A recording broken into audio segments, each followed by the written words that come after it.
Hello, I'm Laurel Hill. Welcome to my home. Today I'm going to be reading the opening pages from my award-winning short story, Reaching for Rainbows, published in Lynx Eye in 2005. Reaching for Rainbows is about a 10-year-old homeless girl who starts out working on a school report about Martin Luther King and then confronts some circumstances that she never anticipated. I push off the ground, lean back in the swing and stretch my legs straight. Hippo Woman's double-chin face leaps into my thoughts, the way purple and green monsters used to spring from my bedroom closet after dark. Okay, my address became a license plate number last week, but I'll never look like Hippo, sit on the sidewalk and beg for quarters. Will I? Then I picture some future season of sharing headline in the San Francisco Chronicle, Help the Homeless. Underneath there's an 8x10 of Hippo, Mom, and me. We're digging through a dumpster for food. The photographers made us look totally gross. How could I deal with that? Kids at school would snicker behind my back. Home sweet Honda. I never thought this could ever happen to me. If only I could swing up and up, so free I'd touch clouds. I'd follow the magic side of rainbows to storybook pots of gold. Buy Mom a house with a willow in the yard. I glance at Ashley swinging beside me. She'll keep quiet about me being homeless. Best friends don't tattle on each other. Shana Marie, Hippo Woman says to me as though she's really here. Just wait till the gossips catch you sleeping in the front seat. Your secret won't stay one. She's bugged me for days. I can almost see her waddling toward an empty swing. I ought to stick out my tongue, tell her to go back to San Francisco. But I'm 10 years old and should have outgrown having imaginary friends and enemies. Talking out loud to make-believe voices is so juvenile. Besides, Mom finds sneaky places to park at night, knows how to do things, and she's a teacher at Willow Daycare. We ought to find another apartment before other people catch on. I stop pumping, let my swing drift in slow.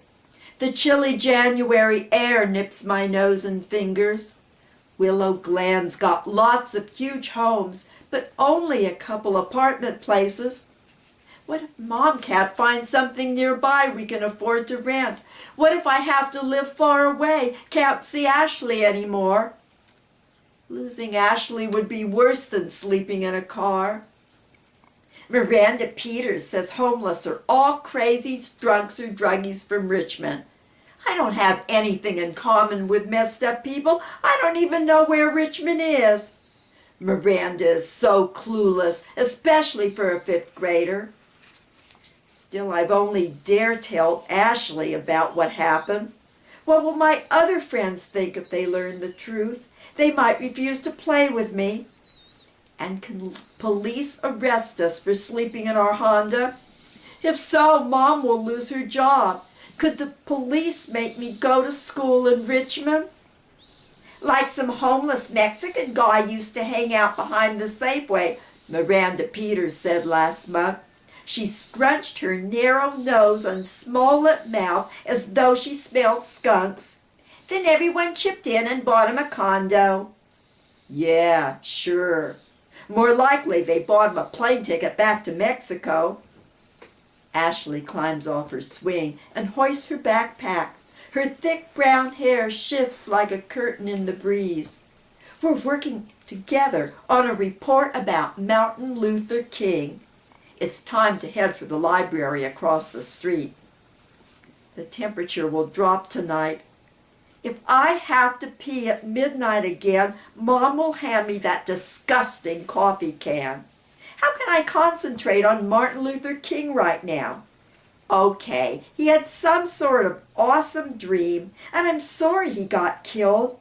But I can't connect with something that happened 40 years ago in a place I don't care about.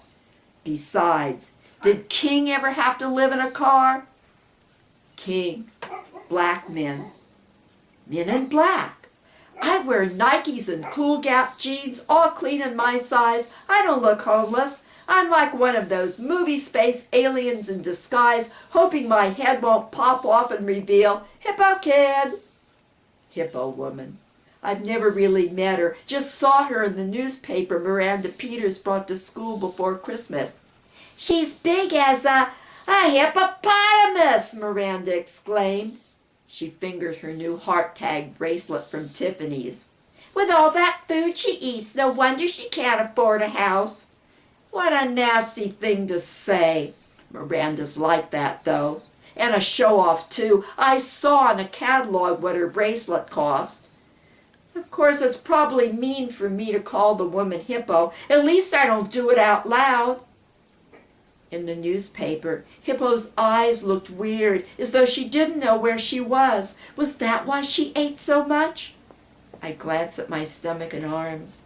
I'm not as skinny as Ashley is, but I'm not like Hippo or any of those homeless types. I opened the library door. The warm entryway has a friendly aroma. My home used to smell friendly, especially when Mom baked peanut butter cookies. Mom, she's so stressed about money. I don't want her to worry about my grades, too. I'll work hard on my report. Martin Luther King was important enough to get his own holiday. This is his birthday month. Bet there's stuff about him in magazines. I gather recent issues of Time and Newsweek from the magazine rack. Ashley sits at a computer nearby. She'll search the web. She's good with computers. My face and hands are warm now. Wish I could stay in the library all night. I picture the cozy canopy bed I had 2 years ago, my fluffy pink comforter, and white lace curtains. How hard I cried when Mom took me to live in an apartment with no bedrooms. A table and 2 chairs, a bookcase, futon and dresser, all we had left. What happened? Why did Dad leave Mom? Leave me? Ashley shoots a warm smile in my direction. Her dad died 5 years ago. She lives with her mom in a studio apartment and understands my jumbled feelings. I found something, Ashley says. Her freckled face almost shines. Soon I'm peering over her shoulder at the computer screen. Why, it's the I Have a Dream speech. Way to go! I write down the website address. The library charges to use the printer. Ashley can print out the speech at her place tonight. I'll do a summary now, Ashley says. Later we'll pick a theme for our report. Her slender white hand squeezes mine. A miniature rainbow shimmers on a piece of my binder paper. I glance toward the window. The day is as gray as an old man.